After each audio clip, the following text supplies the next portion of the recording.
Welcome dear friends, Laksha Chem Point Chemistry Hub YouTube channel. Today we are going to discuss about crystal field theory meaning CFT. Do not forget like this session and do not forget share this session with your classmates and friends. तो यहाँ पर सबसे पहले आज अपन discuss करेंगे salient features of CFT otherwise postulate of CFT. तो first अपन यहाँ पर पोस्टुलेट उसको कंसीडर करते हैं. A complex ion is a combination of metal ion and anions or neutral molecules. That means ligand. The anionic ligands are considered as point charge while neutral ligands as dipole.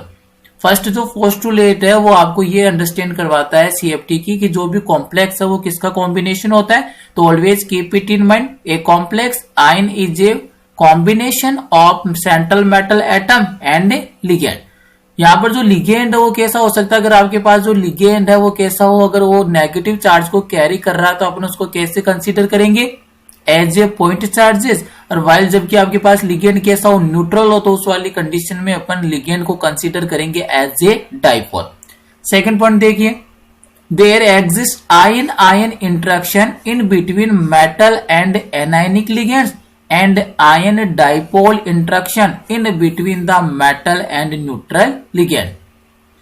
Interaction in between metal and ligands are purely electrostatic and metal ligand bond are 100% ionic.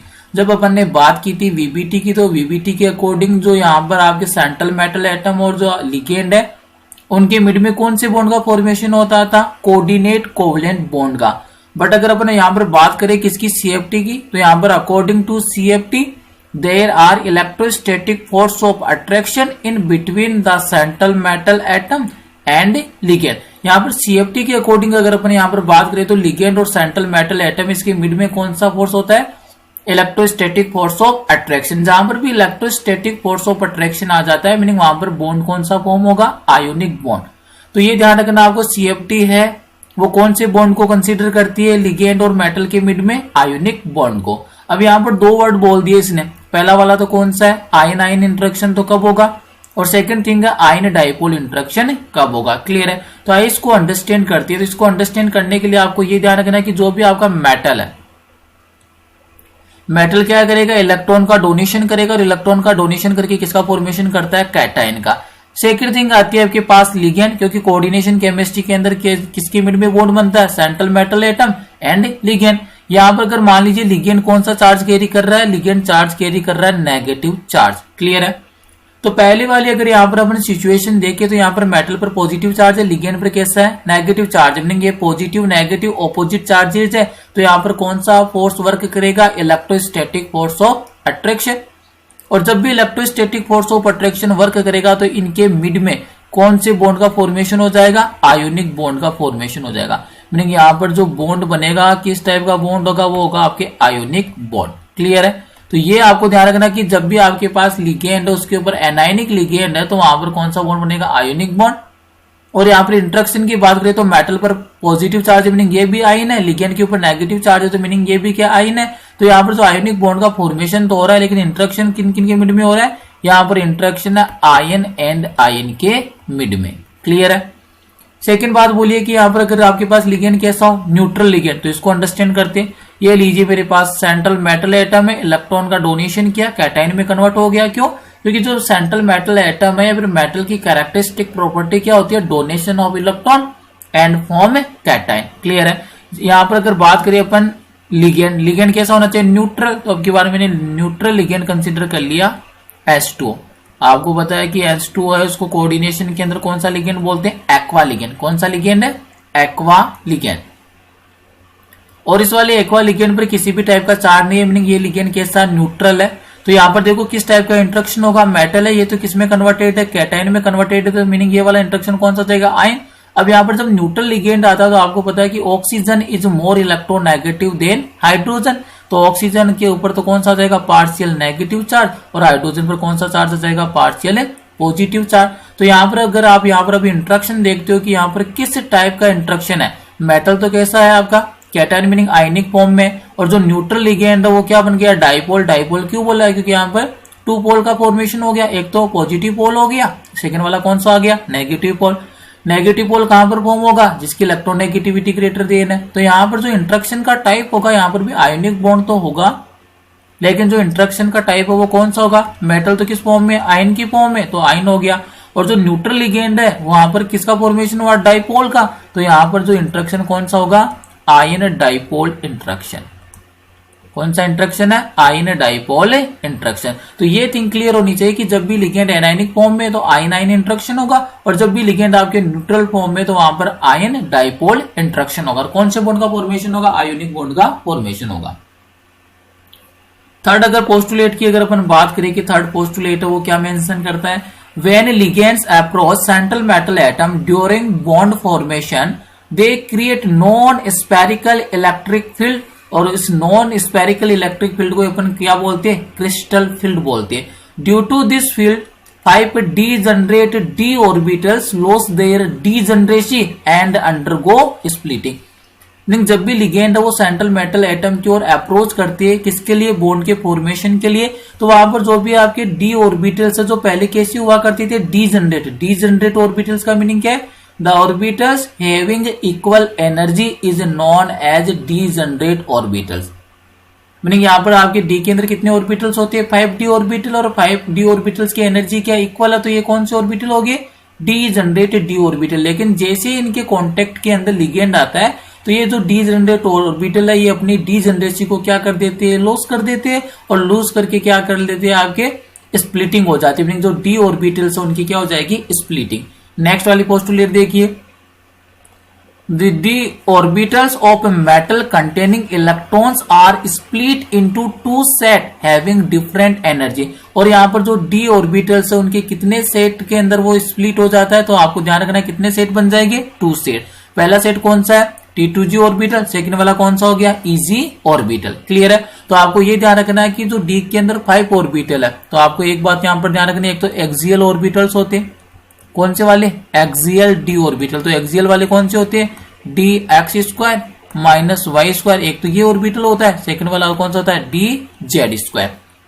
Second वाला होता है आपके non axial orbital. Second वाला कौन सा है, non axial orbital. तो non अगर एक्सियल की बात करें डी ऑर्बिटल्स में, तो वो वाले कौन से हो गए, ये वाले होते हैं आपके d x y, d y z and d z x. Clear है। तो ये ध्यान रखना आपको, एक्सियल ऑर्बिटल्स कौन से है, d x square minus Y square and d z square. Non axial और डी ऑर्बिटल्स कौन से होते हैं, d x y, d y z and d z x. Clear है। तो यहाँ पे कितने सेट के अंदर स्प्लिटिंग हो जाएगी, जो डी ऑर्बिटल्स की 2 सेट में, पहला वाला T2g हो गया, सेकंड वाला कौन सा हो गया, Eg ऑर्बिटल हो गया। Eg के अंदर कौन से आएंगे, ध्यान रखना आपको, Eg के अंदर आएंगे आपके एक्सियल वाले, meaning d x square minus Y square and d z square. और आपके जो T2g इसमें कौन से ऑर्बिटल बिलोंग करेंगे, इसे d x y, d y z and d z x. Clear है। ये ध्यान रखना, जो एक्सियल वाले हैं तो यहाँ पर जो इलेक्ट्रॉन डेंसिटी है, क्या बोल रहा हूँ, इलेक्ट्रॉन डेंसिटी, अदरवाइज ये क्या होती है, लोब्स है वो कहां पर एग्जिस्ट करती है, अलोंग द एक्सिस। तो यहाँ पर कहां पर होता है आपके, अलोंग द एक्सिस। कौन से वाले, जो एक्सियल वाले हैं, यहाँ पर इलेक्ट्रॉन डेंसिटी कहां पर लाइज करती है, अलोंग द एक्सिस। ये ध्यान रखना, अलोंग द एक्सिस। और बात करिए अपन कौन से, नॉन एक्सियल वाले, तो यहाँ पर जो इलेक्ट्रॉन डेंसिटी है या फिर लोब्स है वो कहां पर एग्जिस्ट करती है, इन बिटवीन द एक्सिस।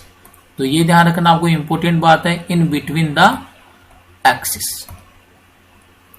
नेक्स्ट वाली देखिए यहां पर, postulate out of these two sets of d orbitals the one which is directed towards the ligand field faces stronger repulsion and the energy will be more than that in the spherical field. The energy of the set of orbitals away from the ligand's field is lower. The difference in energy in between the two sets of orbital is named as crystal field splitting energy, denoted by delta or 10 dq. Clear. Average energy of all the d orbitals remains same even after splitting. That means total lowering in energy for one set of orbital is equal to total increase in energy for other. This is named as Barry-Center rule. इसको क्या बोलेंगे, Barry-Center rule.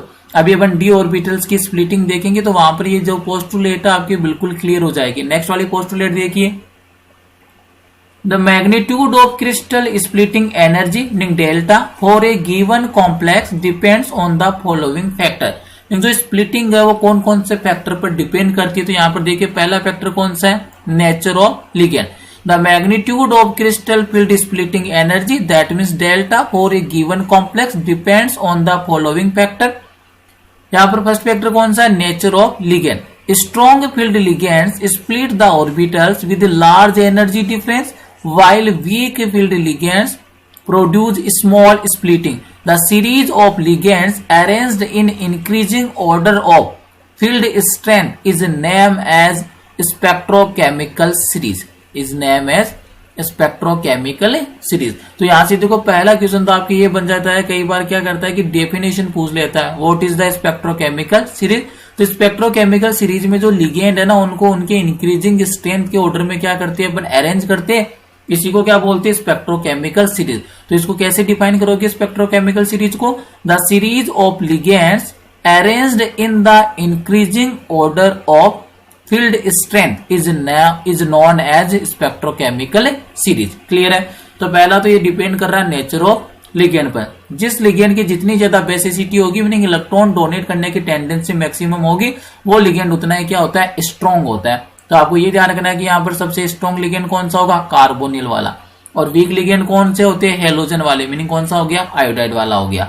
ये series भी आपको learn करनी है। Next वाला factor देखिए, geometry of complex. Splitting is larger for octahedral complexes than the tetrahedral complex है। और डेल्टा टी और डेल्टा ओ के मिड में क्या रिलेशन है, ये ध्यान रखना आपको। यहां से न्यूमेरिकल बन जाती है, delta T equal to 4/9 delta O. Delta O का मीनिंग क्या है, crystal field splitting energy in octahedral field, and delta T का मीनिंग क्या है, crystal field splitting energy in tetrahedral field. दोनों के मिड में क्या रिलेशन है, तो ये ध्यान रखना, delta T equal to 4/9 delta O. और आप इसी को किसी के साथ कनेक्ट कर सकते हो, स्क्वायर प्लेनर के साथ। तो ये वाला डेटा भी ध्यान रख लेना, डेल्टा स्क्वायर प्लेनर की बात करें अगर, delta square planar equal to 1.33 delta O. तो ये वाला रिलेशन किसके लिए, स्क्वायर प्लेनर के लिए, और डेल्टा ओ मीनिंग ऑक्टाहेड्रल के लिए। तो ये दोनों रिलेशन आपको लर्न करने हैं।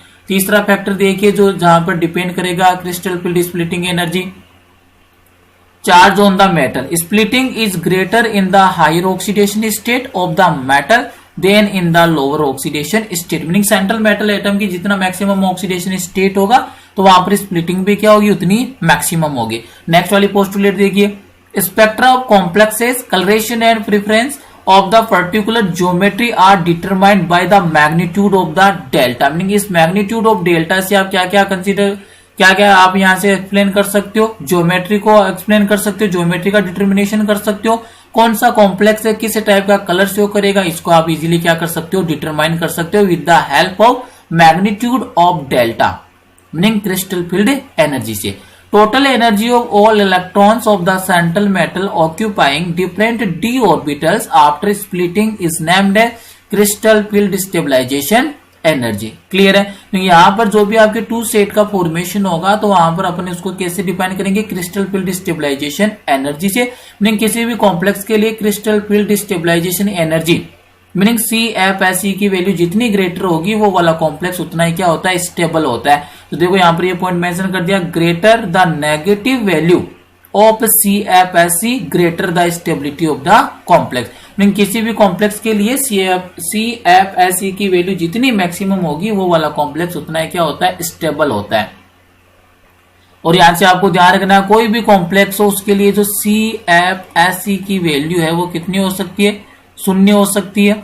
और CFSE की जो वैल्यू की इसमें हो सकती है, नेगेटिव हो सकती है। लेकिन ऐसा कोई भी कॉम्प्लेक्स आपको नहीं मिलेगा जिसके लिए CFSE की वैल्यू कितनी हो जाए, पॉजिटिव हो जाए। मीनिंग ये पॉसिबल नहीं है, ये ध्यान रखना है। किसी भी कॉम्प्लेक्स के लिए CFSE की वैल्यू कभी भी पॉजिटिव नहीं आती है। CFSE की वैल्यू क्या हो सकती है, 0 हो सकती है, 0 हो सकती है, अदरवाइज किसमें हो सकती है, नेगेटिव। लेकिन CFSE की जो वैल्यू है किसी भी कॉम्प्लेक्स के लिए पॉजिटिव नहीं होती है। क्लियर है। और जितना ग्रेटर CFC की वैल्यू नेगेटिव में होगी उतना ही ज्यादा कॉम्प्लेक्स क्या होगा, स्टेबल होगा।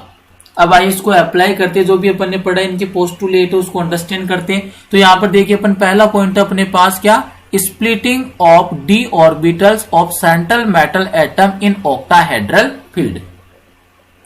मीनिंग आपको यहाँ पर सेंट्रल मेटल एटम के d ऑर्बिटल है उनकी स्प्लिटिंग करनी है, और स्प्लिटिंग कौन से फील्ड में करनी है, ऑक्टाहेड्रल फील्ड में। तो यहाँ पर देखिए जो आपके डायग्राम बना रखा है मैंने, तो यहाँ पर सबसे पहले स्टार्टिंग में कितने ऑर्बिटल्स मेंशन किए, 5 ऑर्बिटल्स, 1 2 3 4 5, क्योंकि डी के अंदर नंबर ऑफ ऑर्बिटल्स कितना होता है, 5 होता है। तो यहाँ पर मेंशन किया central metal atom in free state. Free state का मीनिंग क्या है, आइसोलेटेड सेंट्रल मेटल एटम है। यहाँ पर सेंट्रल मेटल एटम कौन सा है, isolated central metal atom, meaning किसी के साथ भी बॉन्डेड फॉर्म में नहीं है, कैसा आइसोलेटेड है। तो आइसोलेटेड है तो इन 5d ऑर्बिटल्स की जो एनर्जी क्या होती है, इक्वल। और जब इन 5d ऑर्बिटल्स की एनर्जी इक्वल है तो ऐसे ऑर्बिटल्स को आप क्या बोलते हो, डीजनरेट ऑर्बिटल्स। कौन सा ऑर्बिटल बोलते हो, डीजनरेट ऑर्बिटल्स। ये ध्यान रखना आपको। तो ये वाले कौन से ऑर्बिटल हो जाएंगे, डीजनरेट ऑर्बिटल्स। अभी आप बोल कर रहे हो कि कोई भी ऑर्बिटल जिनकी एनर्जी इक्वल होती है उनको कौन सा ऑर्बिटल बोलते हो, डीजनरेट ऑर्बिटल। तो यहाँ पर जितने भी आपके 5d ऑर्बिटल्स है इनकी एनर्जी क्या इक्वल है, तो आपको इसने क्या मेंशन कर दिया, डीजनरेट ऑर्बिटल। और आप इस वाले एक्सिस पर किसको कंसीडर करोगे, एनर्जी को। तो यहाँ पर मैंने एक्सिस कंसीडर कर लिए और इस वाली एक्सिस पर आपने किसको कंसीडर कर लिया है, एनर्जी को। ये ध्यान रखना, यहाँ पर ये जो एक्सिस है वो किसको रिप्रेजेंट कर रही है, एनर्जी को रिप्रेजेंट कर रही है। अब अच्छे से अंडरस्टैंड करना है इसको। ये वाले स्टार्टिंग में क्या है, सेंट्रल मेटल एटम की क्या है, d ऑर्बिटल्स है। कब जो वो सेंट्रल मेटल एटम किस में होता है, फ्री स्टेट में होता है। और फ्री स्टेट का मीनिंग क्या है, आइसोलेटेड सेंट्रल मेटल एटम। जब भी इसके कांटेक्ट में लिगेंड आता है तो ये क्या हो जाता है, इन ऑर्बिटल्स का एक्साइटेशन हो जाता है। क्लियर है। तो एक्साइट होकर क्या हो जाएंगे, हायर एनर्जी पर चले जाएंगे। तो यहां पर देखिए क्या हो गया, सेंट्रल मेटल एटम इन स्पेरिकल सिमेट्रिकल फील्ड। क्लियर है। तो यहाँ पर ये ध्यान देना आपको, जो सेंट्रल मेटल एटम है जैसे लिगेंड के कांटेक्ट में आएगा इनकी एनर्जी क्या हो जाएगी, इंक्रीज हो जाएगी। और इंक्रीज होकर देखिए यहाँ पर क्या बन जाएगा, सेंट्रल मेटल एटम इन SSF का मीनिंग क्या है, स्पेरिकल सिमेट्रिकल फील्ड। क्लियर है। अब जैसे यहाँ पर लिगेंड इसकी ओर अप्रोच करेगा तो आपको ये ध्यान रखना है कि कौन से यहाँ पर 2 सेट का फॉर्मेशन होगा, कौन से ऑर्बिटल्स हायर एनर्जी के होंगे और कौन से ऑर्बिटल्स आपके लोअर एनर्जी के होंगे। क्लियर है। तो हमेशा ध्यान रखना है कि यहाँ पर फील्ड कौन सा आपके पास, ऑक्टाहेड्रल फील्ड है। कौन सा फील्ड है, ऑक्टाहेड्रल फील्ड। एक बात आपको यहाँ से अंडरस्टैंड करनी है कि ऑक्टाहेड्रल फील्ड में लिगेंड्स है वो कहां से अप्रोच करेंगे, अलोंग द एक्सिस। ये ध्यान रखना आपको, कहां से अप्रोच करेंगे, अलोंग द एक्सिस। तो आपको अभी मैंने बताया अलोंग द एक्सिस मीनिंग कौन से ऑर्बिटल्स है डी के, जो आपके अलोंग द एक्सिस है उनका अरेंजमेंट होता है या फिर वो एग्जिस्ट करते हैं अलोंग द एक्सिस। तो देखिए एक्सियल वाले लिगेंड कौन से, dx² minus Y square and dz²। ये दो आपके पास जो दोनों d ऑर्बिटल्स है ये कैसी होती है, एक्सियल ऑर्बिटल्स है। मीनिंग यहाँ पर इनकी जो लोब्स या फिर जो इलेक्ट्रॉन डेंसिटी मैक्सिमम कहां पर होती है, अलोंग द एक्सिस होती है। तो लिगेंड भी कहां से आता है, ऑक्टाहेड्रल फील्ड में। तो आपको always keep it in mind, in the case of octahedral field, ligands always approach towards central metal atom along the axis। Meaning central metal atom की ओर अप्रोच ऑलवेज कहां से करेंगे, along the axis के through करेंगे। तो यहाँ पर क्या सीन क्रिएट होगा कि यहाँ पर देखिए आपके पास एक्सियल वाले ऑर्बिटल्स कौन से, dx² minus Y square and dz²। Ligand भी कहां से अप्रोच कर रहा है, अलोंग द एक्सिस। तो यहाँ पर क्या होगा, लिगेंड के पास भी एक्स्ट्रा इलेक्ट्रॉन डेंसिटी है और सेंट्रल मेटल एटम उनके ऑर्बिटल्स में भी क्या होते हैं, इलेक्ट्रॉन्स होते हैं। इलेक्ट्रॉन के मिड में क्या लगेगा, रिपल्सन। तो मैक्सिमम रिपल्सन है कौन से d ऑर्बिटल्स फील करेंगे, एक्सियल वाले कौन से, dx² minus Y square and dz²। तो जैसे लिगेंड के कांटेक्ट में आएंगे तो इनकी एनर्जी क्या हो जाएगी, हाई एनर्जी। क्यों हो रही है, क्योंकि यहाँ पर क्या होता है, ग्रेटर रिपल्सन फील करते हैं कौन से ऑर्बिटल, एक्सियल ऑर्बिटल। तो यहाँ पर देखिए जो आपके 2 सेट का फॉर्मेशन होगा, तो पहला सेट बन गया यहाँ पर Eg। इसका मीनिंग क्या, इनकी एनर्जी क्या होती है, हाई होती है। और Eg के अंदर कौन से ऑर्बिटल्स आएंगे, जहां पर आपके ग्रेटर रिपल्सन हुआ। ग्रेटर रिपल्सन कौन से मिड में होगा, किसके मिड में होगा, dx² minus Y square and dz² orbitals और लिगेंड्स के मिड में। क्लियर है। अब यहाँ पर टोटल आपके पास ऑर्बिटल्स का नंबर कितना था, 5 था। तो 2 जो ऑर्बिटल्स वो तो किसके बन गए, हायर एनर्जी के।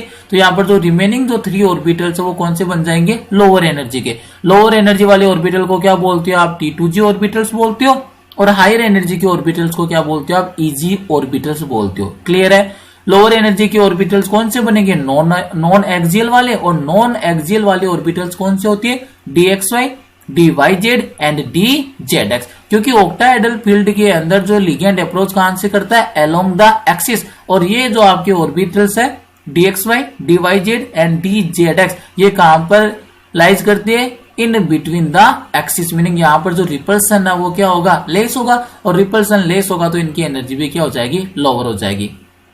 सेकेंड थिंग देखिए यहां पर इनका जो मिड पॉइंट है, मीनिंग यहां पर जो आपके T2G ऑर्बिटल और EG ऑर्बिटल है, इनका जो मिड पॉइंट होता है अपन उसको क्या बोलते हैं, बेरी सेंटर। इसको अपन क्या बोलेंगे, बेरी सेंटर। अब बेरी सेंटर से आपको ये पता करना है कि जो T2G ऑर्बिटल है उनकी एनर्जी कितनी होती है, और आपके जो EG ऑर्बिटल है उनकी एनर्जी कितनी होती है। तो आपको ये ध्यान रखना है कि जो total energy gap in between the T2G and EG orbital is equal to 1 delta O, otherwise 10 dq। Meaning क्या है, जो T2G और EG ऑर्बिटल है इनके मिड में जो टोटल एनर्जी का जो डिफरेंस है या टोटल एनर्जी गैप हो वो किसके इक्वल है, या तो आप बोल सकते हो 10 dq। dq का मीनिंग क्या है, ये एनर्जी की यूनिट है, डिफरेंशियल इन क्वांटा। क्लियर है। अदरवाइज आप इसको मेंशन करना चाहते हो डेल्टा की फॉर्म में, तो फिर वैल्यू कितनी हो जाएगी, 1 डेल्टा O का मीनिंग क्या है, स्प्लिटिंग इन ऑक्टाहेड्रल फील्ड। क्लियर है। मीनिंग ऑक्टाहेड्रल फील्ड में क्या कर रहे हो आप, स्प्लिटिंग कर रहे हो। क्लियर है। तो यहां से देखिए ये बेरी सेंटर, अगर बेरी सेंटर से बात करें अपन किसकी, इजी ऑर्बिटल की कितनी एनर्जी होगी, तो यहां पर देखिए कौन सा फील्ड है, ऑक्टाहेड्रल फील्ड, और ऑक्टाहेड्रल फील्ड के अंदर कोऑर्डिनेशन नंबर कितना होता है, 6। अगर आप डेल्टा की फॉर्म में मेंशन करना चाहते हो कि डेल्टा टोटली कितना होता है, 1 होता है इन between the T2G and EG orbital. तो अगर आप यहां पर डेल्टा O की फॉर्म में या फिर ऑक्टाहेड्रल के केस में आप डेल्टा की फॉर्म में अगर यहाँ पर एनर्जी मेंशन करना चाहते हो, तो देखो जो आपके बेरी सेंटर से अप साइड है वहां पर कौन सा सिंबल आ जाएगा, प्लस वाला, और बेरी सेंटर की जो डाउन साइड है वहां पर कौन सा आ जाएगा, नेगेटिव सिंबल। क्लियर है। बेरी सेंटर के अपवर्ड आपको प्लस सिंबल लगाना है, और बेरी सेंटर के जो डाउन साइड आपको माइनस वाला सिंबल लगाना है। क्लियर है। ऑक्टाहेड्रल में कितना कोऑर्डिनेशन नंबर होता है, 6। तो अगर आप इसको डेल्टा O की फॉर्म में मेंशन करते हो तो अपवर्ड वाला पार्ट कितना बन जाएगा, टोटल कितना है 1, तो ये कितना बन जाएगा 0.6 डेल्टा O। क्लियर है। तो डाउन वाला कितना बन जाएगा, -0.4। क्लियर है। ये आपको ध्यान रखना, 0.6 प्लस 0.4 कितना हो गया, 1.0। टोटली कितना होता है, डेल्टा O 1 होता है। तो यहाँ पर ये बस ये एनर्जी ये बता रहा है, ये प्लस माइनस के सिंबल आपको क्या इंफॉर्मेशन दे रही है कि इनकी एनर्जी तो क्या हो गई है, इंक्रीज हो गई है, किसकी, EG ऑर्बिटल्स की, और T2G ऑर्बिटल से इनकी एनर्जी क्या हो गई है, डिक्रीज हो गई है। तो ये जो नेगेटिव सिंबल है ना, ये आपको इंडिकेट कर रहा है कि यहाँ पर एनर्जी क्या हो रही है, रिलीज हो रही है। क्लियर है। मीनिंग एनर्जी में क्या हो रहा है, एनर्जी में क्या हो रहा है, डिक्रीज हो रहा है। क्लियर है। अगर आप इसको मेंशन करना चाहते हो किसमें, DQ की फॉर्म में, तो T2G और EG इन दोनों के मिड में अगर आप DQ की फॉर्म में मेंशन करना चाहते हो तो कितना एनर्जी गैप होता है, 10 DQ। क्लियर है। तो अगर आप DQ की फॉर्म में मेंशन करना चाहते हो तो अप साइड कितना बन जाएगा, बेरी सेंटर से लेकर EG तक +6 DQ, और यहां पर कितना आ जाएगा, -4 DQ। क्लियर है। तो ये क्या हो गया, इनके बीच में एनर्जी गैप हो गया। सेकेंड थिंग आती है कि यहाँ पर CFS meaning crystal field stabilisation energy, उसका क्या फॉर्मूला होता है, तो फॉर्मूला इजीली अंडरस्टैंड कर सकते हो। ये फॉर्मूला मैंने किसकी फॉर्म में लिखा है, डेल्टा O की फॉर्म में लिखा है। क्लियर है। मीनिंग क्रिस्टल फील्ड स्प्लिटिंग इन ऑक्टाहेड्रल फील्ड। क्लियर है। तो यहाँ पर देखिए सबसे पहले क्या फॉर्मूला बनेगा, ये डाउन साइड से स्टार्ट करते हैं अपन, तो यहाँ पर कितनी वैल्यू है, डेल्टा O की बात करूं तो -0.4, ये मेंशन कर दिया मैंने, -0.4 मल्टीप्लाई विद n T2G। तो यहाँ पर डाउन साइड कौन है, T2G, और n का मीनिंग क्या है, नंबर ऑफ इलेक्ट्रॉन, ये मेंशन कर दिया। n का मीनिंग क्या हो जाएगा, नंबर ऑफ इलेक्ट्रॉन। क्लियर है। तो यहाँ पर n T2G का मीनिंग क्या हो जाएगा, number of electron present in A T2G। Clear है। क्योंकि इसकी वैल्यू कितनी है एनर्जी की, -0.4, और यहाँ पर कितने इलेक्ट्रॉन प्रेजेंट है उससे मल्टीप्लाई कर दीजिए, तो ये क्या फॉर्मूला बन जाएगा, -0.4 multiply with n T2G। Clear है। फिर कौन सा सिंबल लगाना है, प्लस मेंशन कर दिया। अब साइड वाले की कितनी एनर्जी है, 0.6, तो ये मेंशन कर दिया मैंने 0.6 मल्टीप्लाई विद, किससे मल्टीप्लाई करेंगे, number of electron present in EG orbital, तो इसको मैंने मेंशन कर दिया n EG से। EG का मीनिंग तो EG ऑर्बिटल हो गया, n का मीनिंग क्या हो गया, नंबर ऑफ इलेक्ट्रॉन से। क्लियर है। और यहाँ पर कॉमन क्या आ जाएगा, डेल्टा O, क्योंकि यहाँ पर भी आपको क्या मेंशन करना पड़ता, -0.4 डेल्टा O, और यहाँ पर भी क्या मेंशन करना पड़ता, 0.6 डेल्टा O। तो यहाँ से मैंने डेल्टा O को क्या ले लिया, कॉमन ले लिया, तो इस ब्रैकेट के बाहर क्या मेंशन कर दिया, डेल्टा ओ। फिर आगे मेंशन कर रखा प्लस एम पी। एम का मीनिंग क्या होता है? Number of electron pair. M का मीनिंग क्या होता है? Number of electron pair. और पी का मीनिंग क्या होता है? Pairing energy. पी का मीनिंग क्या हो जाएगा? Pairing energy. क्लियर है? तो यहां पर अपन ने अंडरस्टैंड कर लिया है splitting of D orbitals of central metal atom in octahedral field. यहाँ पर जो T2G और EG ऑर्बिटल का फॉर्मेशन हुआ है, ये कौन से फील्ड में हुआ है? ऑक्टाहेड्रल फील्ड में हुआ। कौन से फील्ड में हुआ है? ऑक्टाहेड्रल फील्ड में। मिड पॉइंट आपको ध्यान रखना, बेरी सेंटर होता है, बेरी सेंटर के डाउन साइड नेगेटिव वाला सिंबल लगा देना, मीनिंग एनर्जी रिलीज हुई है। और बेरी सेंटर के अपवर्ड वाले पर पॉजिटिव वाला सिंबल लगा लेना, मीनिंग क्या है?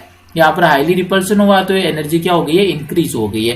टोटल अगर आप डेल्टा की फॉर्म में लिखते हो तो EG और T2G के मिड में जो एनर्जी गैप है वो टोटल कितना होता है? 1 डेल्टा हो। अगर आप DQ की फॉर्म में इसको मेंशन करते हो तो कितना होता है? 10 DQ होता है। ऑक्टाहेड्रल फील्ड की बात करें तो कोऑर्डिनेशन नंबर कितना है? 6 है। तो यहाँ पर अपवर्ड वाले पार्ट में क्या लिखना है? 6 लिखना है। DQ की फॉर्म में लिखते हो तो क्या हो जाएगा? Plus 6 DQ। और ये डाउन साइड वाला क्या हो जाएगा? Minus 4 DQ। क्लियर है? टोटल कितना हो गया? 10। इसी टाइप से अगर आप डेल्टा ओ की फॉर्म में लिखते हो तो कितना आ जाएगा? 0.6 डेल्टा ओ। और यहाँ पर डाउन साइड वाला कौन सा हो जाएगा? माइनस 0.4 डेल्टा ओ। क्लियर है? तो ये होती है आपकी splitting of D orbitals of central metal atom in octahedral field. अब अगर आपको ये वाला डायग्राम इजीली अंडरस्टैंड हो गया तो आप इजीली किसके लिए फाइंड आउट कर सकते हो? टेट्राहेड्रल फील्ड के लिए। टेट्राहेड्रल फील्ड में क्या होता है कि जो लिगेंड है वो कहां से अप्रोच करता है? इन बिटवीन द एक्सिस। ये ध्यान रखना है। In the case of tetrahedral field, ligands are always approach towards central metal atom in between the axis. Clear है? तो अब की बार क्या होगा? टेट्राहेड्रल के अंदर जो भी आपके orbital in between the axis lies करती है उनमें क्या होगा? हाईली रिपल्शन होगा और उनकी एनर्जी क्या हो जाएगी? इंक्रीज हो जाएगी। और जो भी ऑर्बिटल्स आपके एक्सियल पोजीशन पर थे उनकी एनर्जी क्या हो जाएगी? रिलीज हो जाएगी, मीनिंग उनकी एनर्जी क्या हो जाएगी? लेस हो जाएगी। तो वो कौन से बन जाएगी? लोअर एनर्जी वाली ऑर्बिटल। तो यहां पर देखिए नेक्स्ट वाला पॉइंट है ये अपना splitting of D orbitals of central metal atom in tetrahedral field. पहला पॉइंट तो बिल्कुल इजी है। ये देखो सेम बात अगर वो वाला अगर आपने अंडरस्टैंड कर लिया ऑक्टाहेड्रल फील्ड वाला तो ये आपके लिए बिल्कुल इजी हो जाता है। कौन सा वाला? टेट्राहेड्रल फील्ड वाला। इस वाली एक्सिस पर आप क्या कंसीडर कर सकते हो? एनर्जी। क्लियर है? ये वाली एक्सिस है, इस पर आप किसको रिप्रेजेंट कर सकते हो? एनर्जी को रिप्रेजेंट कर सकते हो। उसी टाइप से देखो ये 5d ऑर्बिटल्स है, इनकी एनर्जी क्या इक्वल है? तो ये वाले ऑर्बिटल्स कौन से हो जाएंगे? Degenerate orbitals. कौन से स्टेट में? ये आइसोलेटेड सेंट्रल मेटल एटम है। कौन सा सेंट्रल मेटल एटम है? Isolated central metal atom, meaning यहाँ पर फ्री स्टेट में है, किसी भी टाइप की बॉन्डिंग स्टेट में नहीं है। लिगेंड इसके कॉन्टेक्ट में आया तो एक्साइटेशन स्टेट में चला गया। क्लियर है? तो यहां पर मैंने मेंशन कर दिया सेंट्रल मेटल एटम इन स्पेरिकल सिमेट्रिकल फील्ड। क्लियर है? और टेट्राहेड्रल फील्ड में जो लिगेंड्स वो कहां से अप्रोच करते हैं? ऑलवेज वो अप्रोच करते हैं इन बिटवीन द एक्सिस। तो इन बिटवीन द एक्सिस कौन से ऑर्बिटल्स लाइज करती है? डी ब्लॉक के या डी ऑर्बिटल्स के? DXY, DYZ एंड DZ है। तो अब की बार कौन से ऑर्बिटल्स है वो ग्रेटर रिपल्शन को फील करेंगे? इन बिटवीन द एक्सिस वाले, मीनिंग कौन से हो गए? DXY, DYZ and DZX orbital. और कौन से लोअर रिपल्सन को फील करेंगे? जो ऑर्बिटल्स कैसी है आपके? एक्सियल है, meaning DX² minus Y² and DZ²। तो यहां से जैसे आपके डी ऑर्बिटल्स की स्प्लिटिंग होती है 2 स्टेट्स में, तो अब की बार भी आपके पास 2 स्टेट बन गए। एक हायर एनर्जी वाले को क्या बोल देंगे? T2 और लोअर एनर्जी वाले को क्या बोल देंगे? E। क्लियर है? लोअर एनर्जी में कौन से ऑर्बिटल्स आ जाएंगे? एक्सियल वाले। और आपके जो T2 के अंदर कौन से ऑर्बिटल्स इन्वॉल्व हो जाएंगे? आपके इन बिटवीन द एक्सिस वाले, meaning non axial orbitals. Clear है? ये मिड पॉइंट देख लीजिए, ये कौन सा हो गया? बेरी सेंटर हो गया। आज भी वही बात है, मीनिंग इनके मिड में जो एनर्जी गैप कितना होगा? E और T2 के मिड में डेल्टा O की फॉर्म में लिखती है तो 1 डेल्टा O हो जाएगा। अगर DQ की फॉर्म में मेंशन करते हो डिफरेंशियल इन क्वांटा तो कितना हो जाएगा? 10 हो जाएगा। फील्ड कौन सा? अब की बार टेट्राहेड्रल फील्ड। और टेट्राहेड्रल फील्ड में कोऑर्डिनेशन नंबर कितना होता है? 4, मीनिंग अब की बार जो अपवर्ड वाला पार्ट है वो कितना रहेगा? 4 से रिप्रेजेंट करेंगे। और डाउन साइड वाला कितना हो जाएगा? 6 से हो जाएगा। अगर मैं DQ की फॉर्म में लिखता हूं टोटल कितना है? 10। तो फील्ड कौन सा है? Tetrahedral field. तो यहाँ पर देखिए अपवर्ड वाला पार्ट कौन सा हो जाएगा? बेरी सेंटर से लेकर T2 की जो एनर्जी गैप है, ये देखिए बेरी सेंटर से T2 की जो एनर्जी गैप है कितनी हो जाएगी? DQ में मेंशन करता हूं तो 4 DQ और डेल्टा O में मेंशन करूंगा तो प्लस 0.4 डेलो। इसी टाइप से डाउन साइड वाले की बात करूं, मीनिंग जो आपके ई ऑर्बिटल्स है, ई ऑर्बिटल्स और बेरी सेंटर के मिड में क्या एनर्जी गैप होगा? तो ये देखिए ये बेरी सेंटर, ये आपके ई ऑर्बिटल्स, इनके मिड में एनर्जी गैप क्या हो जाएगा, क्योंकि रिपल्सन यहाँ पर मिनिमम हुआ है, मीनिंग एनर्जी रिलीज हुई है, तो सिंपल कौन सा लगा दिया आपने, नेगेटिव वाला, मीनिंग माइनस वाला। अगर डीक्यू की फॉर्म में लेते हो तो कितना हो जाएगा, -6 dq।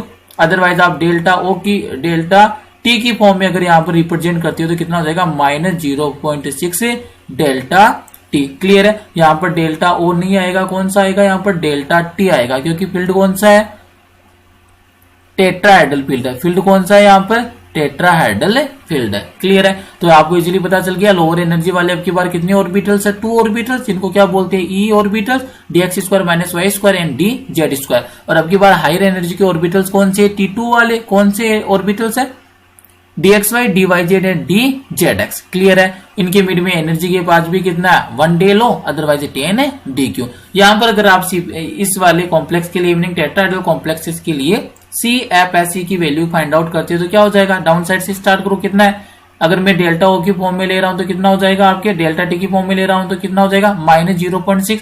तो देखो ये मैंने मेंशन किया है, -0.6 मल्टीप्लाई किससे करना है, number of electron present in E orbital. तो ये मेंशन किया है मैंने, एन का मीनिंग क्या हो गया, नंबर ऑफ इलेक्ट्रॉन, ई का मीनिंग क्या हो गया, जो कौन से ऑर्बिटल्स के अंदर, ई ऑर्बिटल्स में। फिर कौन सा सिंबल लगाना, प्लस, मेंशन कर दिया। नेक्स्ट वाला एनर्जी के देखो कितना है, +0.4, तो ये मेंशन कर दिया मैंने, +0.4। इसको किससे मल्टीप्लाई कर दोगे, number of electrons present in T2 orbital. तो यहाँ पर जितने भी इलेक्ट्रॉन्स प्रेजेंट होंगे T2 में, उनको मल्टीप्लाई कर दोगे। क्लियर है, तो क्या मेंशन कर दिया मैंने, NT2। तो यहाँ पर आप डेल ओ में ले रहे हो तो यहाँ पर भी क्या आएगा आपके, -0.6 डेल ओ, और यहाँ पर भी क्या था, +0.4 डेल ओ। तो मैंने यहां से क्या किया, इस डेल टी को क्या ले लिया, कॉमन, क्योंकि टेट्राहेड्रल फील्ड है तो यहाँ पर किसका यूज करेंगे, डेल्टा टी का यूज करेंगे। ऑक्टाहेड्रल फील्ड था तो वहां पर किसका यूज किया था, डेल्टा ओ का। ये देखिए यहाँ पर किसका यूज किया था, डेल्टा ओ का, और यहाँ पर किसका यूज करेंगे अपन, डेल्टा टी का। क्लियर है, क्योंकि यहाँ पर स्प्लिटिंग किसमें हो रही है, टेट्राहेड्रल फील्ड में हो रही है। तो यहाँ पर से मैंने कॉमन ले लिया। क्लियर है, तो यहाँ पर मैंने मेंशन कर दिया डेल्टा टी। क्लियर है, प्लस साथ में क्या लगा दिया, एम पी। एम का मीनिंग क्या हो गया, अभी मेंशन करके आई। एम का मीनिंग क्या होता है, नंबर ऑफ इलेक्ट्रॉन पेयर, और पी का मीनिंग क्या होता है, पेयरिंग एनर्जी। पी का मीनिंग क्या होता है, पेयरिंग एनर्जी। तो यहाँ पर आपने किसकी स्टडी कर ली, splitting of D orbitals of central metal atom in tetrahedral field. Clear है, जब आपने ऑक्टाहेड्रल की स्प्लिटिंग को अंडरस्टैंड कर लिया तो टेट्राहेड्रल की स्प्लिटिंग आपके लिए बिल्कुल इजी हो जाएगी, जस्ट ऑपोजिट करना है। सेकंड थिंग ये ध्यान रखना है कि यहाँ पर जी का यूज नहीं करना है। जी किसको बताता है, जीरेड को। क्लियर है, जी का मीनिंग क्या होता है, जीरेड, और जीरेड का मीनिंग क्या होता है, presence of centre of symmetry, presence of centre of symmetry. तो ये ध्यान रखना है, यहाँ पर जो जी आता है ना, जो अपन ने यूज किया था कहां पर, ऑक्टाहेड्रल फील्ड के अंदर, जी का मीनिंग क्या होता है, जीरेड। जी का मीनिंग क्या होता है, जीरेड, और जीरेड का मीनिंग क्या होता है केमिस्ट्री के अंदर, presence of centre of symmetry. इसका मीनिंग होता है आपके presence of centre of symmetry, COS. किसी भी अगर आपके पास कॉम्प्लेक्स में सेंटर ऑफ सिमेट्री है तो अपन उसको क्या बोलते हैं, जीरेड बोलते हैं। तो ये ध्यान रखना, टेट्राहेड्रल फील्ड में कभी भी सेंटर ऑफ सिमेट्री लाइज नहीं करती है, मीनिंग यहाँ पर आप जी का यूज नहीं करोगे, मीनिंग यहाँ पर आप ईजी और T2G मेंशन नहीं कर सकते। लेकिन जब बात करते हैं अपन ऑक्टाहेड्रल फील्ड की तो वहां पर क्या प्रेजेंट होती है, सेंटर ऑफ सिमेट्री। तो मीनिंग यहाँ पर आप T2G एंड ईजी, मीनिंग यहाँ पर जी का यूज कर सकते हैं। क्लियर है, अब यहाँ पर आपको दो थिंग्स है वो पता रखनी है। पहली वाली तो कौन सी, आपके कौन से फील्ड के अंदर लिगेंड कहां से अप्रोच कर रही है। क्लियर है, और साथ के अंदर आपको इनकी CFC वैल्यू फाइंड आउट करते हो तो क्या फॉर्मूला बनेगा। अब अगर आपसे ये पूछ लिया कि इसकी CFC की वैल्यू DQ की फॉर्म में बताओ, कौन सी फॉर्म में पूछ लिया आपसे, DQ की फॉर्म में, तो इजीली बना सकते हो। देखो क्या फॉर्मूला बन जाएगा CFC का, -0.6 है तो यहाँ पर देखो DQ की फॉर्म में बात करें तो कितना हो जाएगा, 6। तो फॉर्मूला खुद बना सकते हो, क्या बन जाएगा, -6 multiply with NE, meaning number of electron present in E orbitals. Clear है, प्लस क्या हो जाएगा, ये लीजिए प्लस 0.4 है, DQ की फॉर्म में बना रही है तो क्या बन जाएगा, 4 मल्टीप्लाई विद T2, मीनिंग जो T2 ऑर्बिटल है इसमें कितने इलेक्ट्रॉन प्रेजेंट है, क्या बनाना आपको, ब्रैकेट कॉमन क्या लेना, DQ की फॉर्म में बात कर रहे हो तो यहाँ पर क्या हो जाएगा, आपके DQ की फॉर्म में ले रहे हो तो क्या हो जाएगा, यहाँ पर डेल्टा टी था यहाँ पर, तो यहाँ पर क्या हो जाएगा आपके DQ हो जाएगा। क्लियर है, प्लस क्या बन जाएगा MP। तो ये भी किसका फॉर्मूला है, CFC का ही फॉर्मूला है।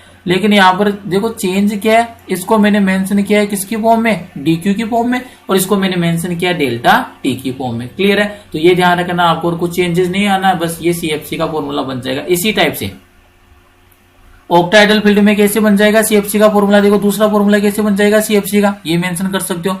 डीक्यू की फॉर्म में, ये डेल्टा ओ की फॉर्म में था, अब की बार किसमें बना रही है डीक्यू की फॉर्म में, तो माइनस 0.4 की जगह क्या मेंशन करेंगे -4 multiply with N T2J, meaning जो number of electron present in T2J orbital plus 0.6 है, तो यहाँ पर डीक्यू की फॉर्म में कितना आ जाएगा 6 multiply with N EG, meaning number of electron present in EG orbital, और यहाँ पर आपको एनर्जी किसमें मेंशन कर रहे हो आप डीक्यू की फॉर्म में मेंशन कर रहे हो, तो मीनिंग यहाँ पर क्या मेंशन कर दोगे डीक्यू प्लस क्या हो जाएगा MP, प्लस क्या आ जाएगा MP। तो ये बात ध्यान रखनी, ये भी किसका फॉर्मूला होता है, ये भी आपके CFC का ही फॉर्मूला है, ये डीक्यू की फॉर्म में और ये किस फॉर्म में डेल्टा ओ की फॉर्म में। क्लियर है, तो ये वाली बातें आपको ध्यान रखनी है। डायरेक्ट क्वेश्चन आता है राइट डाउन द, या फिर write down the diagram of splitting of D orbitals of central metal atom in tetrahedral field otherwise in octahedral field. Clear है, तो यहां से क्लियर हो गया। अब 2-3 थिंग्स अपन को अंडरस्टैंड करनी है।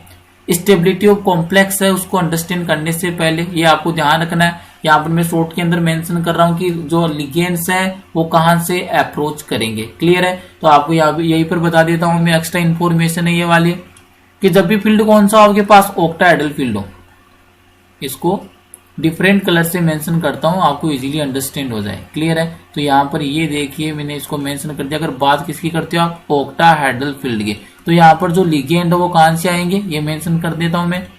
लिगेंड है वो सेंट्रल मेटल एटम की ओर अप्रोच करेंगे, तो लिगेंड कहां से आएंगे, लिगेंड ऑलवेज अप्रोच कहां से करते हैं अलोंग द एक्सिस, कहां से अप्रोच करेंगे अलोंग द एक्सिस, ये बात ध्यान रखनी अलोंग द एक्सिस। अगर बात किसकी करो आप टेट्राहेड्रल फील्ड की, तो ये लीजिए टेट्राहेड्रल फील्ड, तो टेट्राहेड्रल फील्ड के अंदर ऑलवेज जो लिगेंड है एल से रिप्रेजेंट कर दिया, लिगेंड कहां से अप्रोच करेंगे सेंट्रल मेटल एटम की ओर, तो ये ध्यान रखना आपको, लिगेंड्स ऑलवेज अप्रोच करेंगे सेंट्रल मेटल एटम को इन between the axis, in between the axis.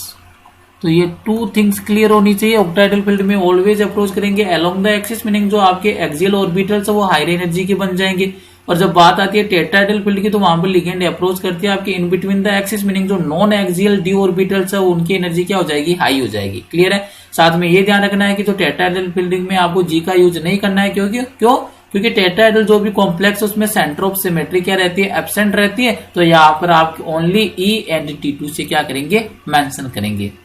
तो यहाँ पर अगर आपकी जो CFT है उसका जो टोटल फोर्स है ना वो फिनिश होता है।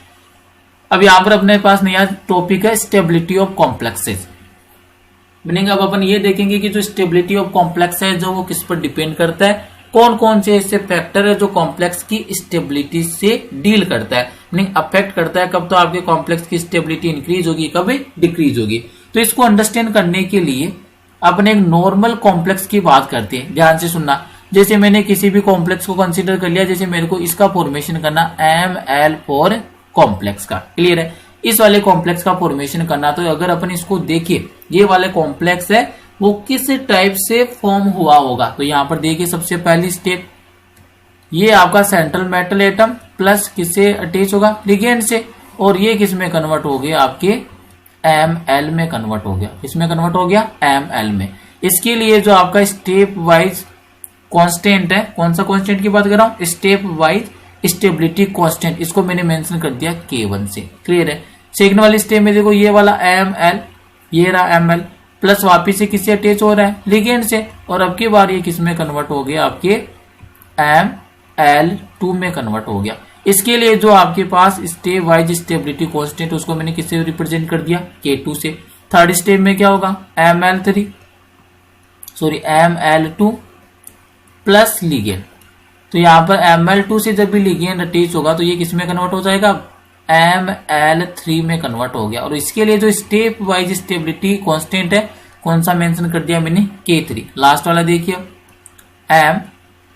ML3 फिर किससे कनेक्ट हो गया लिगेंड से, और यहां पर ये किस में कन्वर्ट हो जाएगा आपके ML4 में। ये कॉम्प्लेक्स है, इतने स्टेप्स के बाद में आपको ऑब्टेन होता है। इसके लिए stability step wise stability constant मैंने कितना मेंशन कर दिया K4। क्लियर है, तो यहां पर देखिए अब ये तो हो गया आपके पास स्टेप नंबर फर्स्ट, ये step number second, step number third और step number 4।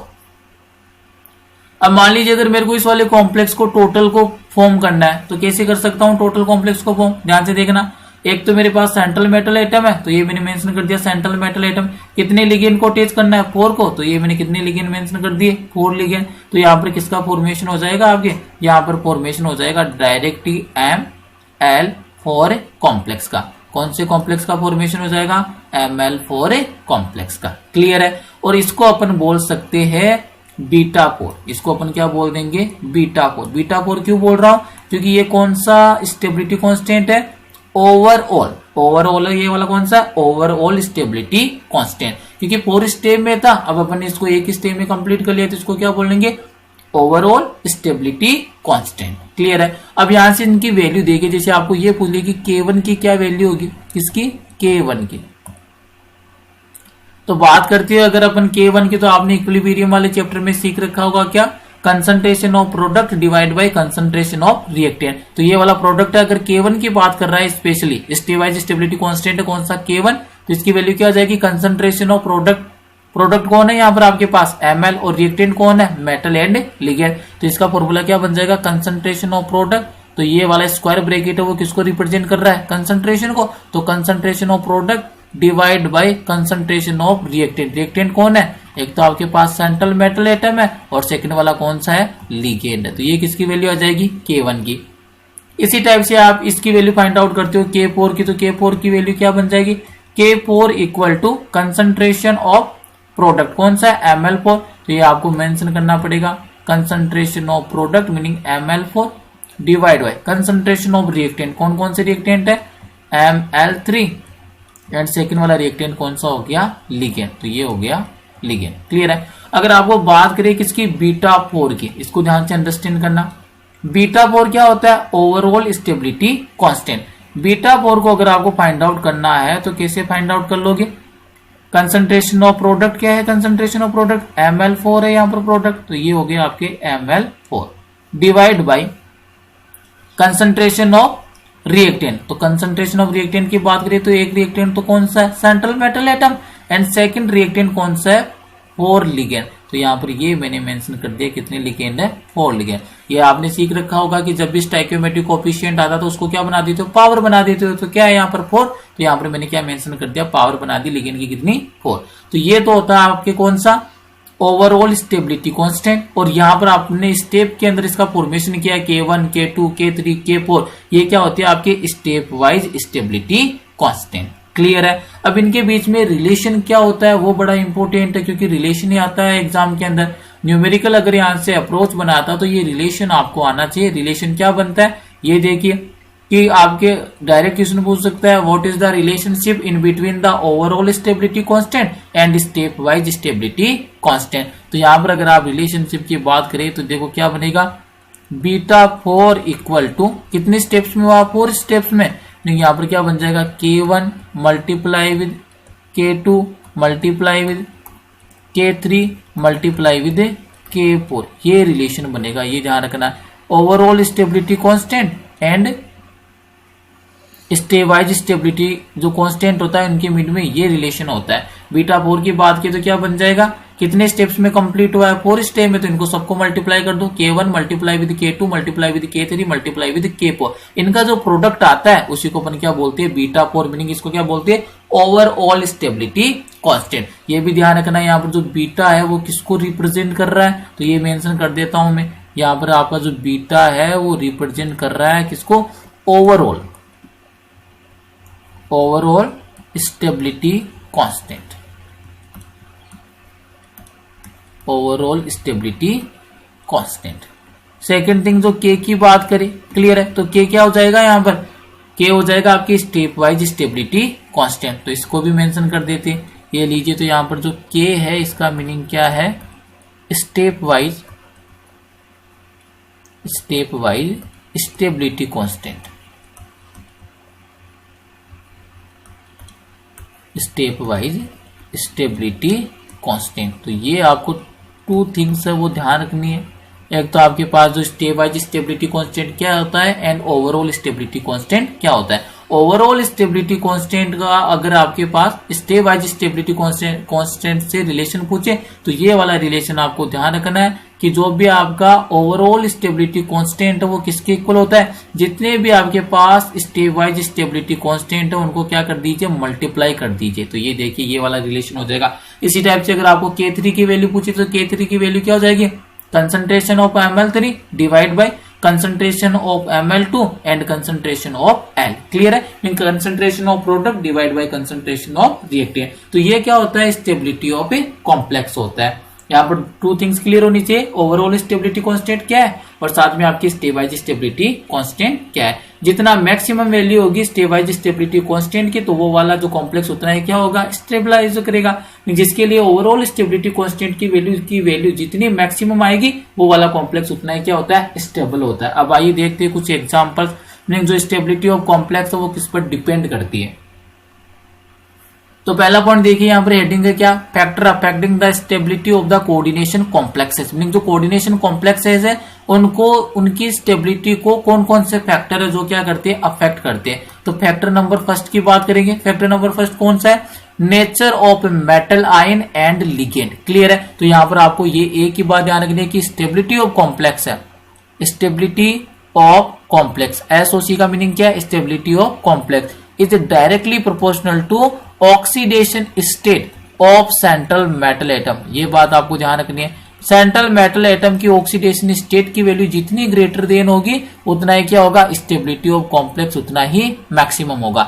Meaning as well as oxidation state of central metal increases then stability of complex is also increases. तो यहाँ पर यही आपको ध्यान रखना है डायरेक्ट क्या, कि यहाँ पर जितना मैक्सिमम चार्ज होगा मेटल के ऊपर वो उतना ही क्या होगा, स्टेबल होगा कॉम्प्लेक्स। क्लियर है। सेकंड वाला देखिए ऑक्सीडेशन ऑफ मेटल, ये तो अभी मैंने बताई दिया क्या होता है, higher the oxidation state of metal more stable complex form. Example mention किया है, जैसे यहाँ पर बात करें CONH3 6 और स्क्वायर ब्रैकेट पर कितना चार्ज है, +3, और यहाँ पर CONH3 स्क्वायर ब्रैकेट पर कितना चार्ज है, +2। We know that amine is a neutral ligand. Clear है, तो यहाँ पर कोबाल्ट की ऑक्सीडेशन स्टेट कितनी है, +3, और यहाँ पर कोबाल्ट की ऑक्सीडेशन स्टेट कितनी है, +2। तो कौन सा कॉम्प्लेक्स है, अगर इन दोनों का कंपेरिजन करें तो कौन सा कॉम्प्लेक्स हाईली स्टेबल होगा, जिसका ऑक्सीडेशन स्टेट आई है। तो इसमें कोबाल्ट +3 के अंदर एग्जिस्ट कर रहा है और इसमें कोबाल्ट किसमें आ रहा है, +2 में। ये वाला जो कॉम्प्लेक्स है वो मोर स्टेबल होगा किसके कंपैरिजन में, जिसमें कोबाल्ट +2 ऑक्सीडेशन स्टेट में क्या कर रहा है, लाइज कर रहा है। क्लियर है पहला पॉइंट। सेकंड देखिए basic character of the ligand. Basic character of the ligand का मीनिंग क्या है, कोई भी लिगेंड अगर उसकी कितनी टेंडेंसी इलेक्ट्रॉन को डोनेट करने की, तो इसके लिए आपको अंडरस्टैंड करना पड़ेगा स्पेक्ट्रोकेमिकल सीरीज। स्पेक्ट्रोकेमिकल सीरीज को अपन डिफाइन करके आए, कैसे डिफाइन किया था, the series of ligands in the increasing order of field strength is known as spectrochemical series। तो यहाँ पर जब सबसे हाईएस्ट आपके डोनेट करने की टेंडेंसी कौन रखता है, कार्बोनिल। यहाँ पर अगर कार्बोनिल के साथ कॉम्प्लेक्स है तो वो हाईली स्टेबल होगा। अगर मान लीजिए आपको 2 कॉम्प्लेक्स प्रोवाइड करवा दिए, जिसमें एक में तो कौन सा लिगेंड है, फ्लोराइड F नेगेटिव, और सेकंड वाले में कौन सा लिगेंड है, NH3 है। तो आपको ये ध्यान रखना है कि कौन सा लिगेंड स्ट्रॉन्ग होता है, NH3। तो यहाँ पर जो आपके कॉम्प्लेक्स कौन सा स्टेबल होगा, NH3 वाला कॉम्प्लेक्स ही क्या होगा, स्टेबल होगा। लेकिन जो लिगेंड्स की बेसिसिटी जितनी ग्रेटर होगी उतना ही क्या होगा, स्टेबिलिटी ऑफ कॉम्प्लेक्स होगा। तो ये आपके पास सेकंड फैक्टर हो गया स्टेबिलिटी ऑफ कॉम्प्लेक्स का।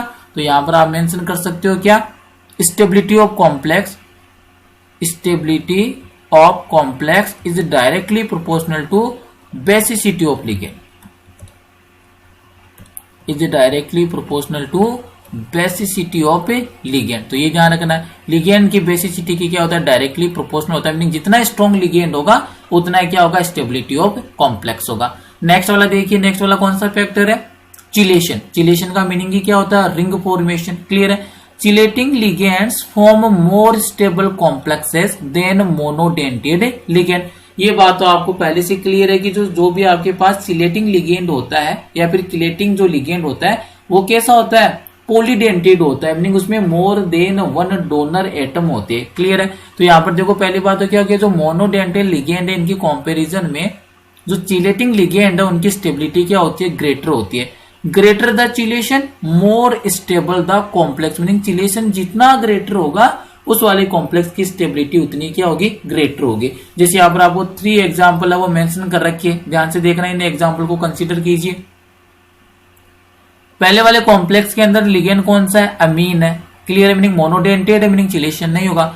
सेकंड वाले में लिगेंड कौन सा, एमीन के साथ कौन सा आ गया, इथाइलिन डाइएमीन, और इथाइलिन डाइएमीन क्या होता है, पॉलीडेंटेड, मीनिंग ये बाइडेंटेड, और किसका फॉर्मेशन करता है, रिंग का, तो मीनिंग यहाँ पर आपकी किसका फॉर्मेशन हो गया, रिंग का। नेक्स्ट वाले में चले तो इथाइलिन डाइएमीन का नंबर कितना हो गया, 2, मीनिंग यहाँ पर और क्या होगा, मोर रिंग्स का फॉर्मेशन होगा। लास्ट वाले में अगर मेंशन करते हैं तो देखो ईएन का मीनिंग कितना हो गया, 3, मीनिंग यहाँ पर कितने चिलेटिंग लिगेंड प्रेजेंट है, 3।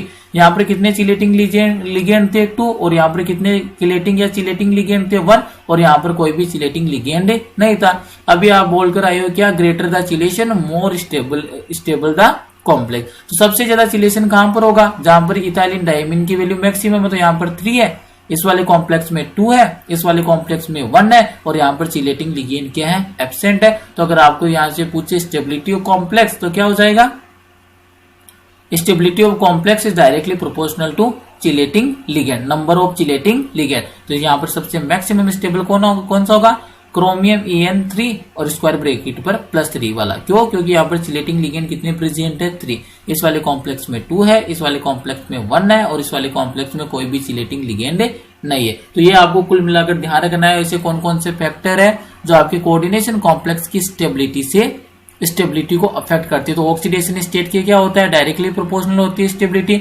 बेसिसिटी ऑफ लिगेंड के क्या है, डायरेक्टली प्रोपोर्शनल है, क्लियर है। और चिलेटिंग लिगेंड के भी क्या है, नंबर ऑफ चिलेटिंग लिगेंड के भी क्या हो जाएगी, डायरेक्टली प्रोपोर्शनल हो जाएगा, क्लियर है। तो आप यही से एक और अटैच कर सकते हो, stability of complexes is also directly proportional to number of chelating ligand, number of chelating ligand, number of chelating ligand हो जाएगा, क्लियर है। तो ये फैक्टर्स है जो अफेक्ट करते हैं कॉम्प्लेक्स की स्टेबिलिटी को। अब लास्ट के अंदर इसमें एक और पॉइंट रह जाता है जो आपके आरबीसी की बुक में मेंशन कर नहीं रखा है, लेकिन आरबीसी बोर्ड एग्जाम में क्वेश्चंस यहां से बनते हैं। कौन सा है, मेटल कार्बोनिल्स। कौन सा एग्जाम्पल है वो वाला, कौन सा पॉइंट है, मेटल कार्बोनिल्स है। तो देखिए मेटल कार्बोनिल्स को अंडरस्टैंड करते हैं।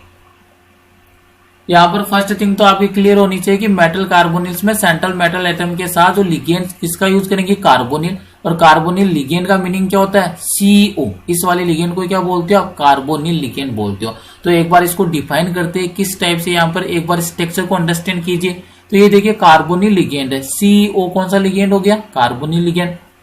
M से किसको रिप्रेजेंट कर दिया मैंने, मेटल से। अब आपको बस इसमें यही ध्यान रखना है कि कौन सी बॉन्डिंग के थ्रू तो सिग्मा बॉन्ड का फॉर्मेशन होता है, और कौन कौन से ऑर्बिटल के मिड में इंटरेक्शन होता है तो कौन सा बॉन्ड का फॉर्मेशन होता है, पाई का, क्लियर है। तो यहाँ पर देखते हैं, अगर अपन सिग्मा बॉन्ड की बात करें या कोऑर्डिनेट कोवलेंट बॉन्ड की अगर यहाँ पर अपन डिस्कशन करें, किस टाइप से बन रहा है, ये वाला कौन सा है, कार्बोनिल क्या हो गया, लिगेंड। तो लिगेंड के जो इलेक्ट्रॉन्स है वो डोनेट हो रहे हैं कहां पर, vacant orbital of A central metal atom. Meaning जो लिगेंड है इनके फुल्ली फिल्ड ऑर्बिटल्स है, इनसे इलेक्ट्रॉन पेयर का डोनेशन होता है कहां पर, सेंट्रल मेटल एटम के वेकेंट ऑर्बिटल में।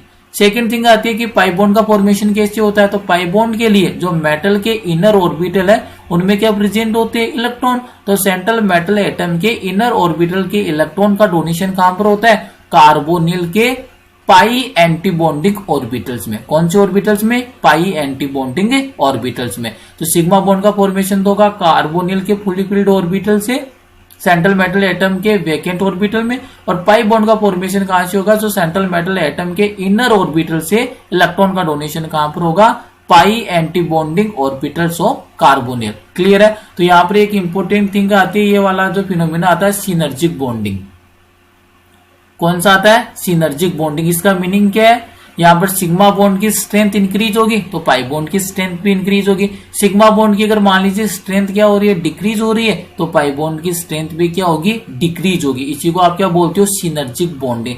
Meaning as well as the strength of sigma bond increase then the strength of pi bond will be increases, it is known as synergic bonding. Meaning अगर एक sigma bond की अगर मान लीजिए strength increase हो रही है तो पाई बॉन्ड की भी इंक्रीज होगी।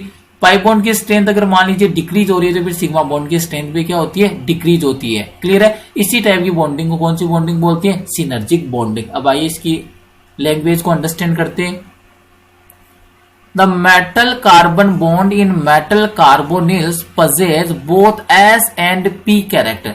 पहली थिंग तो क्या है यहाँ पर, फर्स्ट थिंग क्या है कि जो मेटल कार्बोनिल्स है उसमें देखो बॉन्ड किन किन के बीच में बन रहा है, मेटल और कार्बन दोनों के बीच में बॉन्ड का फॉर्मेशन हो रहा है, इसीलिए अपन ने इसको क्या बोला है, मेटल कार्बोनिल।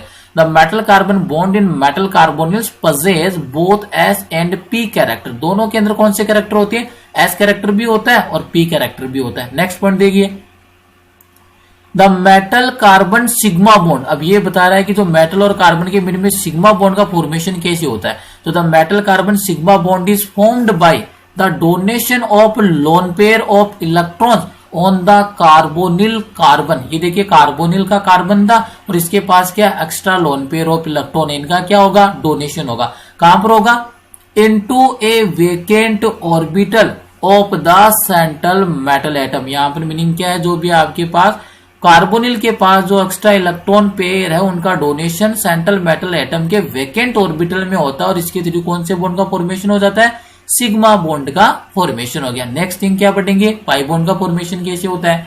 तो देखिए the metal carbon pi bond is formed by the donation of a pair of electrons from a filled d orbitals of metal into the vacant antibonding pi star orbitals of carbon monoxide। जब भी पाई bond का formation कहां से होगा, जो metal के field orbital से, और जो आपका कार्बोनिल है इसका क्या होगा, वेकेंट कौन सा ऑर्बिटल होगा, पाई स्टार ऑर्बिटल होगा। Meaning anti bonding pi star orbital में डोनेशन होता है इलेक्ट्रॉन्स का मेटल के फील्ड ऑर्बिटल से कार्बोनिल के vacant anti bonding pi star में। तो उसके थ्रू किसका फॉर्मेशन होता है, पाई बॉन्ड का formation. Carbon monoxide act as a sigma donor. यहां पर देखिए जो कार्बन मोनोऑक्साइड है इसने किसकी तरह एक्ट किया, as a sigma donor, meaning sigma bond का फॉर्मेशन कर रहा है। तो इसको क्या बोल दिया, act as a sigma donor and a pi acceptor. Meaning क्या कर रहा है, डोनेशन करके सिग्मा बॉन्ड का फॉर्मेशन कर रहा है और इलेक्ट्रॉन पेयर को एक्सेप्ट करके किसका फॉर्मेशन कर रहा है, पाई बॉन्ड का फॉर्मेशन कर रहा है। क्लियर है। तो यहां पर क्या बोल रहा है, carbon monoxide acts as a sigma donor and a pi acceptor. दोनों का वर्क करता है, सिग्मा डोनर भी होता है, साथ में क्या होता है, पाई एक्सेप्टर भी होता है। with the two interaction creating a synergic effect which strengthens the bond between the carbon monoxide and metal as shown in the figure। Meaning यहाँ पर फिर कौन सा रिलेशन बन जाता है, सिनर्जिक इफेक्ट आ जाता है। सिनर्जिक इफेक्ट का मीनिंग मैंने आपको अंडरस्टैंड करवा दिया। as well as the strength of sigma bond increases then the strength of pi bond also increases। this type of bonding is known as synergic bonding. बस इसके अंदर यही पूछा जाता है। एक तो पहला क्वेश्चन तो यही से बनता है कि इनकी स्ट्रक्चर, सिनर्जिक बॉन्डिंग का उसकी स्ट्रक्चर, तो ये वाला आपको ऑर्बिटल डायग्राम बनाना आना चाहिए। सेकंड थिंग आती है कि सिग्मा बॉन्ड और पाई बॉन्ड का फॉर्मेशन कैसे होगा। तो हमेशा ध्यान रखना है सिग्मा बॉन्ड का फॉर्मेशन कब होगा, जब कार्बोनिल के इलेक्ट्रॉन पेयर का डोनेशन कहां पर होगा, मेटल के वेकेंट ऑर्बिटल में। क्लियर है। तब तो कौन से बॉन्ड का फॉर्मेशन हो गया, सिग्मा बॉन्ड। सेकंड थिंग आती है पाई बॉन्ड। तो पाई बॉन्ड का फॉर्मेशन कब होगा, जब मेटल के फील्ड ऑर्बिटल से इलेक्ट्रॉन का डोनेशन कहां पर होगा, कार्बोनिल के pi star anti bonding orbital में। ये जो ऑर्बिटल्स है ये वाले कौन से, pi star anti bonding orbitals है। यहां पर क्या करेंगे, इलेक्ट्रॉन पेयर को गेन करेंगे कहां से, सेंट्रल मेटल एटम से। तो यहां पर कौन से बॉन्ड का फॉर्मेशन हो जाएगा, पाई बॉन्ड का फॉर्मेशन। और ये आपको पता होना चाहिए कि सिग्मा बॉन्ड फॉर्मेशन में 2 लोब्स का इंट्रैक्शन होता है। तो ये 1 लोब, ये सेकंड लोब। और पाई बॉन्ड के फॉर्मेशन में 4 लोब्स का इंट्रैक्शन होता है। तो देखिए पाई बॉन्ड का फॉर्मेशन हो रहा है, तो ये 1 2 3 और 4, मीनिंग कितने लोब का इंट्रैक्शन होता है, 4 लोब्स का इंट्रैक्शन होता है। तो यहां पर आकर ये जो आपके चैप्टर है कोऑर्डिनेशन केमिस्ट्री, इसमें अपन ने सीएफटी से डील कर लिया और सीएफटी के बाद में मेटल कार्बोनिल से उससे अपन ने डील कर लिया। स्पेक्ट्रोकेमिकल सीरीज क्या होती है, उसका क्या एप्लीकेशन है, कॉम्प्लेक्स की स्टेबिलिटी को कौन कौन से फैक्टर अफेक्ट करते हैं, ये टोटल अपन ने अंडरस्टैंड कर लिया। क्लियर है। अभी आप यहीं पर एक थिंग और बता देता हूं मैं आपको कि टाइप ऑफ कॉम्प्लेक्स वो कितने टाइप के होते हैं, ये भी अंडरस्टैंड कर लेते हैं अपन। सबसे इंपॉर्टेंट ये स्प्लिटिंग, अगर आपको स्प्लिटिंग आती है तो सीएफसी का फॉर्मूला खुद बना सकते हो आप। क्लियर है। बेरी सेंटर क्या होता है, कब तो हायर एनर्जी के बनेंगे, कब लोअर एनर्जी के। इसके लिए आपको ध्यान रखना है कि जो लिगेंड है वो सेंट्रल मेटल एटम की ओर कैसे अप्रोच कर रहा है, अलोंग द एक्सिस आ रहा है या फिर इन बिटवीन द एक्सिस। तो आपको always keep it in mind, in the case of the octahedral field ligands are always approach towards the central metal atom along the axis, whereas in the case of the tetrahedral field, ligands are always approach towards the central metal atom in between the axis. Clear है, ये आपको ध्यान रखना है. अब यहां पर एक थिंग्स और है, वन थिंग्स और है, उसको भी अपन क्लियर कर लेते हैं. टाइप्स ऑफ कॉम्प्लेक्स कौन सा है? Type of complex. तो ये आपको मैं शॉर्ट में बता देता हूं. टाइप ऑफ अगर कॉम्प्लेक्स की बात आती है, टाइप ऑफ कॉम्प्लेक्स मीनिंग जो कॉम्प्लेक्स है वो कितने टाइप के हो सकते हैं. Type of complex. तो यहां पर देखिए आपको टाइप ऑफ कॉम्प्लेक्स है वो 2 टाइप के कॉम्प्लेक्स है. तो यहां पर इसको आप डिवाइड कर सकते हो कितने पार्ट में? 2 पार्ट में. तो ये टाइप ऑफ कॉम्प्लेक्स को मैंने डिवाइड कर दिया 2 पार्ट में. पहला कॉम्प्लेक्स का टाइप होता है स्पिन फ्री कॉम्प्लेक्स. कौन सा होता है? Spin free complex. और सेकंड वाला कौन सा होता है? Spin paired complex. सेकंड वाला कॉम्प्लेक्स कौन सा होता है? Spin paired complex. स्पिन जो फ्री कॉम्प्लेक्स होता है, कौन सा वाला? स्पिन जो फ्री कॉम्प्लेक्स है उसको अपन कौन सा कॉम्प्लेक्स बोलते हैं? High spin complex. इसको क्या बोलेंगे अपन? High spin complex. मीनिंग इसके अंदर अनपेयर इलेक्ट्रॉन का नंबर क्या आएगा? ग्रेटर आएगा. तो क्या कौन सा बन जाएगा? High spin. हाई स्पिन बनने के लिए रिक्वायरमेंट क्या होगी? Weak field ligand. कौन सा लिगेंड चाहिए आपको? वीक फील्ड लिगेंड में किसका फॉर्मेशन होगा? हाई स्पिन का फॉर्मेशन होगा. और जब वीक फील्ड लिगेंड होगा तो वहां पर पेयरिंग नहीं होगी, तो हाइब्रिडाइजेशन में कौन से ऑर्बिटल पार्टिसिपेट करेंगे? Outer orbital. तो किस टाइप का कॉम्प्लेक्स बनेगा? Outer orbital complex. कौन सा बन जाएगा? Outer orbital complex. नेक्स्ट वाले की अगर अपन बात करें कौन सा? Spin paired complex. क्लियर है. तो यहां पर हाई स्पिन नहीं बनकर कौन सा बनेगा? लो स्पिन कॉम्प्लेक्स बनेगा. किस टाइप का बनेगा? लो स्पिन कॉम्प्लेक्स. और जो भी लो स्पिन बन रहा है मीनिंग वहां पर क्या हुई होगी? इलेक्ट्रॉन्स की पेयरिंग हुई है, मीनिंग इलेक्ट्रॉनिक कॉन्फ़िगरेशन में चेंज हुआ है. तो वहां पर कौन से लिगेंड वर्क करते हैं? Strong field ligand. कौन सी लिगेंड आएंगे? Strong field ligand. और जब हाइब्रिडाइजेशन होगा तो वहां पर क्या होगा? पेयरिंग ऑफ इलेक्ट्रॉन, मीनिंग जो आपके ऑर्बिटल्स है डी ऑर्बिटल, कौन से वहां पर काम में आएंगे? Penultimate shell meaning n-1d orbital. तो यहां पर कौन सा बन जाएगा फिर आपके? Inner orbital complex. कौन सा बन जाएगा? Inner orbital complex. Inner orbital complex. तो ये आपके 2 टाइप के कॉम्प्लेक्स है. कब इनका फॉर्मेशन होगा ये ध्यान रख लेना. यहाँ पर आकर ये चैप्टर आपका कंप्लीट होता है. इस वाले चैप्टर को बाइंड अप करते हैं. अगर आपको वीडियो में कुछ सीखने को मिला है तो वीडियो को लाइक करना है, कमेंट करना है, अपने क्लासमेट और फ्रेंड्स के साथ चैनल को शेयर करना है. Thank you.